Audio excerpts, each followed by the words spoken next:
As we think about earning interest on our money, tax-free income certainly sounds nice.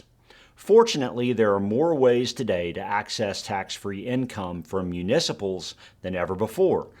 But there are some things to know and some math to calculate. So let's start with what municipal bonds or munis are.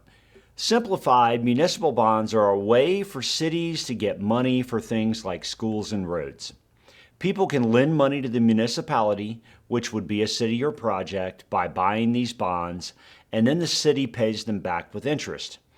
It's notable that the interest is federally tax-free, and if you buy a bond from your resident state, it's also state tax-free.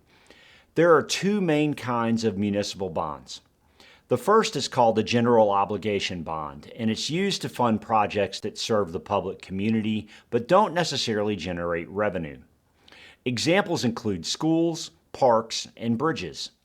General obligation bonds are one of the safest types of bonds because they're backed by the full faith and credit of the municipality. Because the municipality has taxing power, it can raise rates or levy new taxes in order to pay bondholders. The second kind of municipal bond is a revenue bond. As the name suggests, revenue bonds are issued to finance revenue-generating projects. Examples include toll roads, utilities, and concert halls. The revenue generated by the project is then used to pay back investors. Because revenue bonds depend on future cash flows from projects that aren't yet complete, they're riskier than general obligation bonds.